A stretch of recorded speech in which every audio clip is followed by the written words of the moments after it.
Hey everyone, this is the local Turlock podcast. We are looking at some air quality today.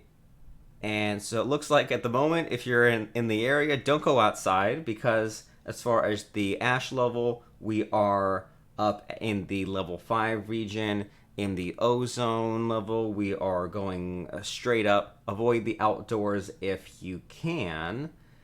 Next up, we are looking at more of like 80s and 90s as far as weather in the coming week. We're getting to all that and more in today's local Turlock podcast for October 2nd.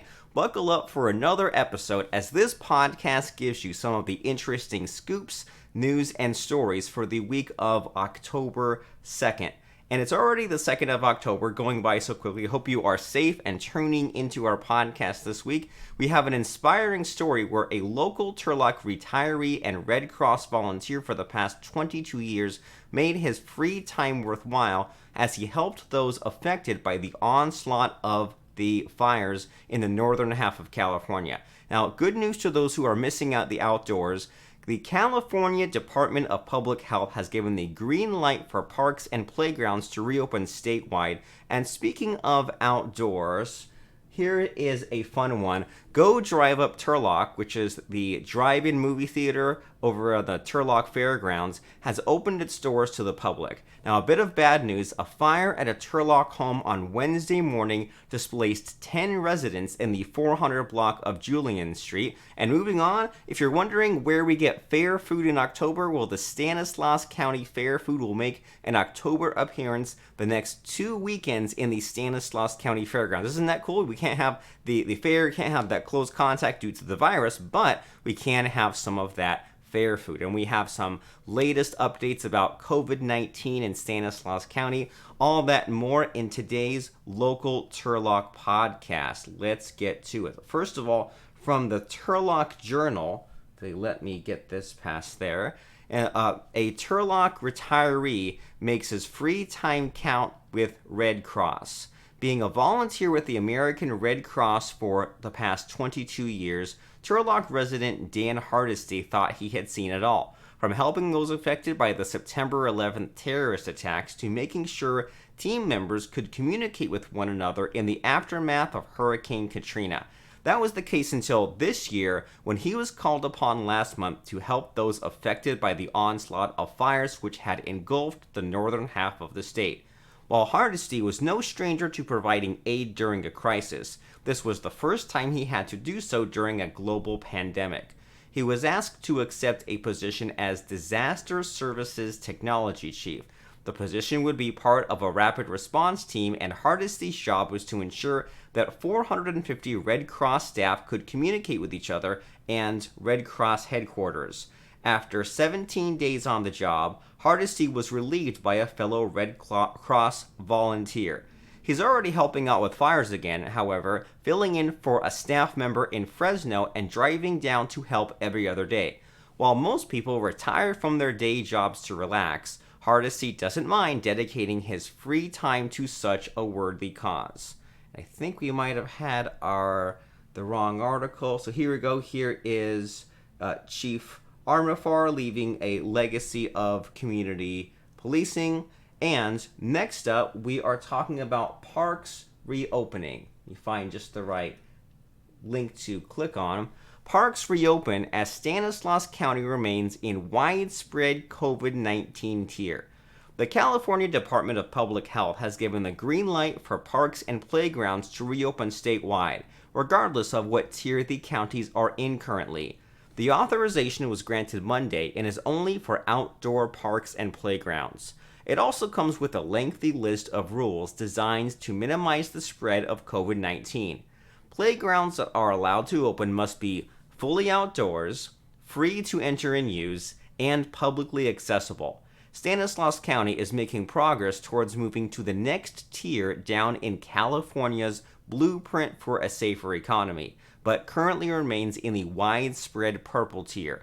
Under the purple tier, most non-essential indoor business operations have to remain closed or make modifications to operate outdoors, like restaurants, or decrease capacity. In order to move out of the purple widespread tier and into the red substantial tier, the county must meet both metrics and sustain that level for 2 consecutive weeks. Under the red tier, some non-essential indoor business operations can open and or increase capacity.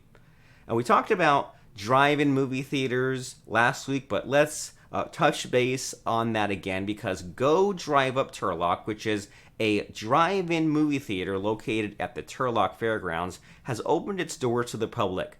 The movies being shown at the drive-in include family-friendly favorites such as, are you ready? Here's the list. Spider-Man Into the Spider-Verse, The Fast and the Furious, whoa, the original, that's like 20 years old now. The Lion King, not sure if that's the new one or the old one, and La Bamba, among many others. I guess we'll assume it's the new Lion King, but I guess you'll have to check out their website to find out. If we go to the official website, which is godriveup.com, they have the schedule there: Psycho, Annabelle, Mean Girls, Monster House, and Nightmare Before Christmas.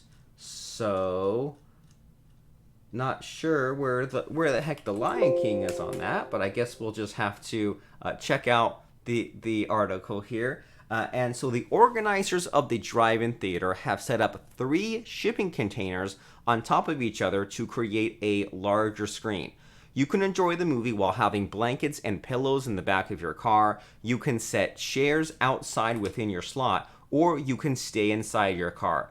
No matter which way you choose to watch, the big screen is enough to support any method of watching. To make the experience of the drive-in more enjoyable, there are also concession stands offering classic theater and fairground foods that have been set up for customers to buy from. Customers are encouraged to not take outside food or drinks, but instead to purchase food from their concession stands, helping them to stay in business. The theater is open weekly at 6 p.m. from Thursday to Sunday. For more information, head to godriveup.com. Fire displaces 10 from Turlock home. Let me get my... oops, I think I lost my document here. One moment. And... 1 second. Okay. Fire displaces 10 from Turlock home. A fire at a Turlock home Wednesday morning displaced 10 residents in the 400 block of Julian Street. 10 residents were displaced from the home because of the significant fire damage. The first crews from the Turlock Fire Department to arrive at the scene found a significant amount of smoke and flames coming from the single-story home. According to the fire department, the residents were outside of their home and confirmed that everyone had gotten out, but 3 family dogs were missing and presumed to be still in the home. The cause of the fire remains under investigation. Displaced residents are now being assisted by American Red Cross for immediate shelter needs.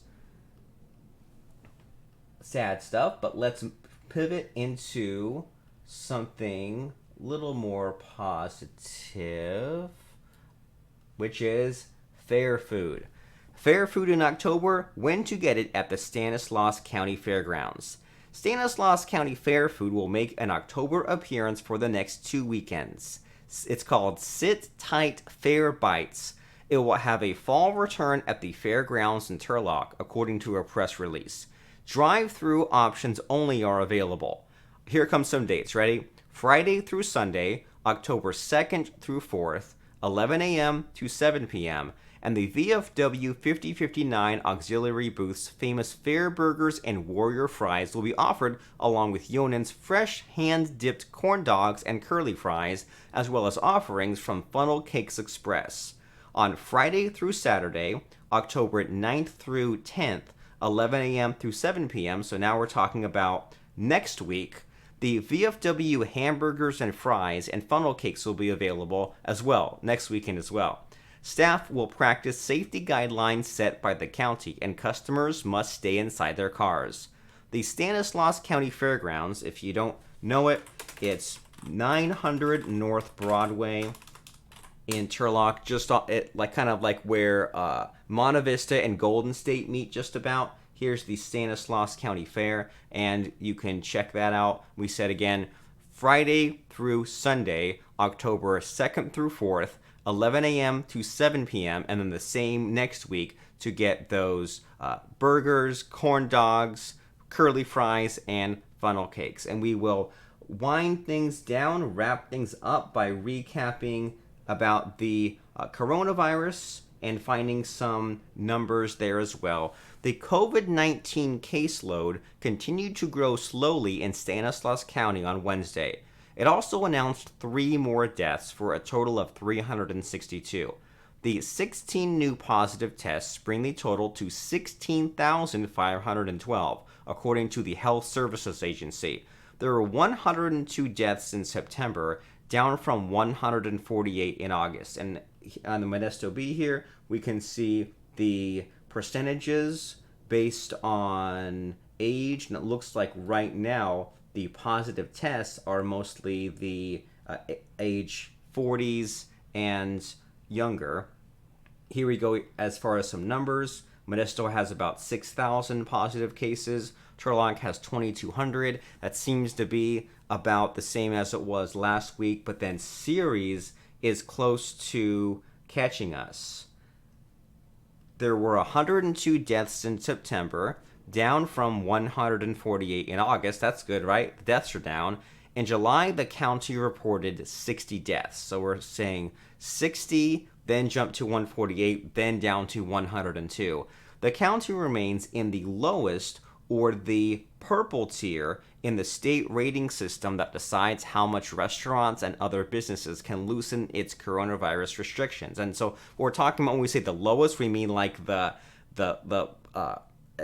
we need to go higher, right? We need to go up the levels until at the top we're completely reopened, but right now it's things are closed down as much as possible. The county's 5 hospitals had 45 confirmed cases of COVID-19 on Wednesday, up from 39 on Tuesday. And as of now, we said Modesto about 6,000 cases, Turlock about 2,200 cases, and then Ceres about 2,000 cases. Thank you for sticking with me until the end of this episode. You can find links and past episodes, all kinds of fun things like that at localturlock.com. There's a link directly to the daily COVID-19 numbers, and you can see exactly how our county is doing. There are links to the Facebook page, weather, that air quality we mentioned. That is localturlock.com to stay up to date on our local news. And you can always email me at turlock@localturlock.com. You can visit us on Facebook by going to facebook.com/localturlock and leave us some comments, see what things we're posting these days, and stay tuned for next week's exciting episode. Have a great weekend and stay safe. This has been the Local Turlock Podcast.